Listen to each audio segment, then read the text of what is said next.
What's going on with you today, Dallas Cowboys fans? I hope you're doing amazing. It is August 10th, so we are now officially 2 days away from the first preseason game for the Dallas Cowboys against the Jacksonville Jaguars. Again, the game will be at 4 o'clock p.m. Central Time on Saturday against the Jacksonville Jaguars. So before we get going, as always, I want you to go ahead and like, subscribe, share, comment, all those things down below. You guys are amazing. I appreciate the support. I am now, of course, going to go ahead and just say we are now to our first goal. To another goal of 400 subscribers. I would love to reach that as soon as possible because, again, this channel is going to be about you guys, the interaction, the chats. Again, live streams will be starting off on Saturday at 7:30 p.m. It'll be around, I guess you want to say around the time that game should be ending.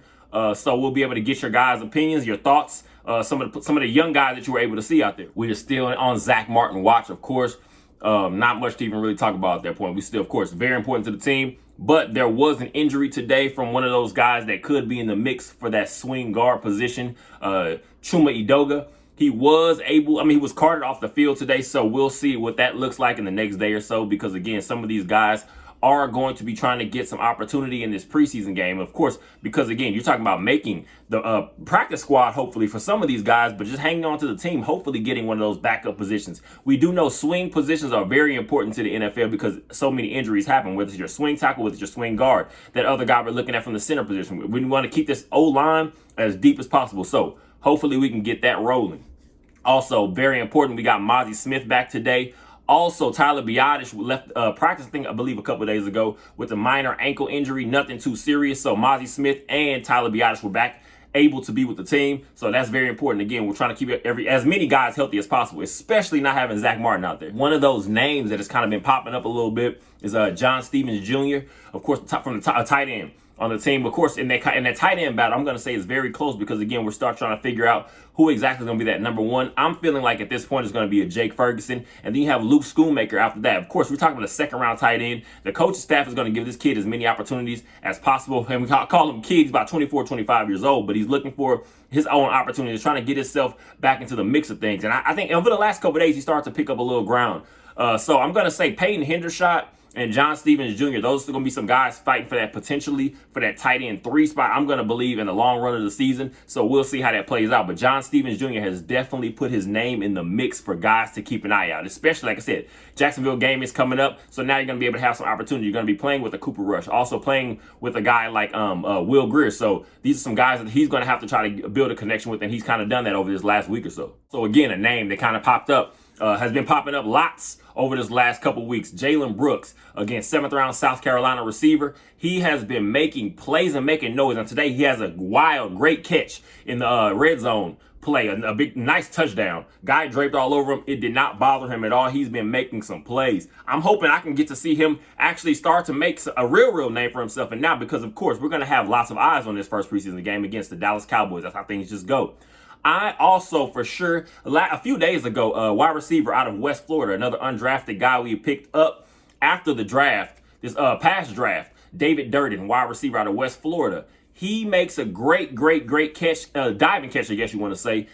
Head makes contact with the ground, ends up with a concussion, so he's not likely to be playing at all. That's very unfortunate in this first preseason game because, again, we're talking about guys, especially when your Simi Fiocos. We're talking about your, who I just stated, Jalen Brooks. You're going to be fighting for those guys that are going to be trying to get into that mix. Jalen Moreno Cropper, possibly. Jose Barbone, another guy we're going to kind of be able to get a few chances, looks at. Dennis Houston, Tyron Johnson. These are some names that are guys going to be fighting for potential because, of course, we know CeeDee Lamb's not getting any real playing time during this preseason. Brandon Cooks, Michael Gallup, those guys are not touching the field much. I feel you could potentially see a Kevontae Turpin a little bit, but I'm not expecting too much. Speaking of Kevontae Turpin, he's been moved around a little bit today in practice. They had him a little bit at running back at the beginning of the process today. Also, and then he moves over back to receiver a little bit. So I'm gonna get that feel. If you're accustomed to what I guess the offense a little bit that Mike McCarthy ran with the Green Bay Packers over the years,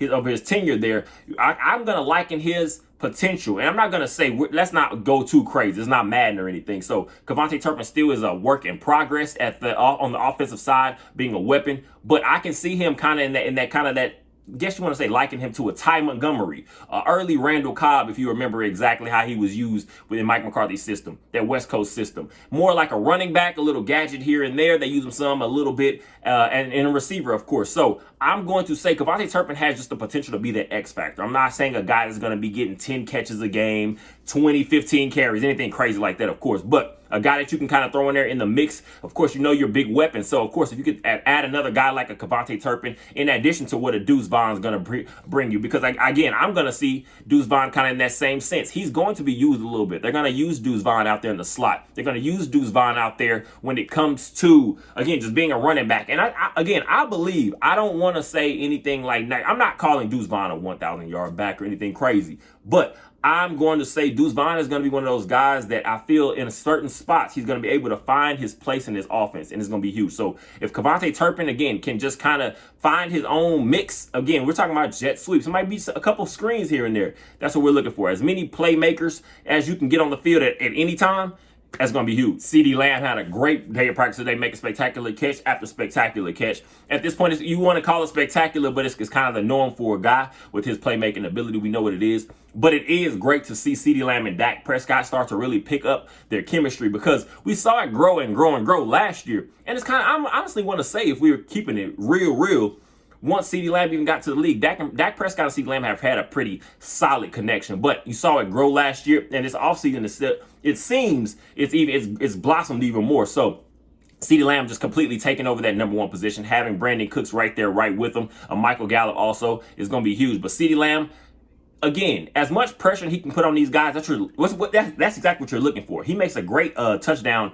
in the end zone catch against DaRon Bland. So, again, iron is going to sharpen iron. You want to put your best against your best and see who's going to come out on top. Mike McCarthy made sure to speak his mind pretty much about a guy like Jabril Cox. He says sometimes when you're coming back from those muscle tears and those joint injuries, things like that, he says sometimes it can take you a little bit to get back. And Jabril Cox, he sees, is way back at this point. Again, flying all over the place and making plays, kind of being in that mix. I'm going to say Jabril Cox is going to be, again, a guy that you're going to be able to put in certain spots. Also, I'm looking at a DeMarvion Overshown in that kind of sense. I feel like this preseason is going to be huge for a guy like DeMarvion Overshown, because what you're going to be able to see is that he's able to kind of fit himself into that role of kind of hybrid type player. I'm going to say early on in DeMarvion Overshown's career for the Dallas Cowboys, I can see him more in using those blitz packages, because, again, he's, to me, again, I'm also a Texas Longhorns fan, so I got to see a little bit of him, of course, in over-exaggerating. Obviously, I saw him a lot.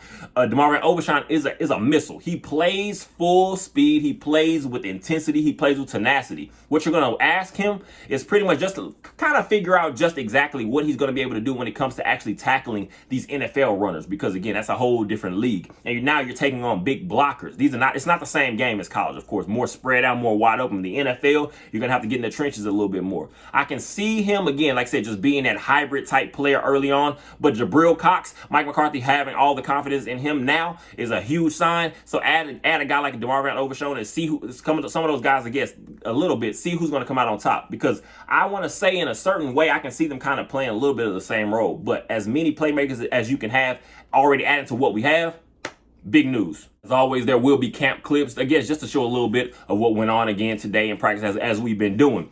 Also, again, I want to repeat, there will be a live stream at 7:30 p.m. on Saturday, a little bit after the Dallas Cowboys preseason game. Maybe. We'll see how it goes. But, yeah, 7:30, that's when it's going to be going on. I appreciate you. I hope to see you guys here. And tell your friends. Keep sharing. Any Cowboys fans that you know, just add it to the mix so we can keep growing this community. I want this thing to be hot and rolling by the regular season time, especially so we can just hit the ground running. I appreciate you guys' support. You are amazing. And go Dallas Cowboys.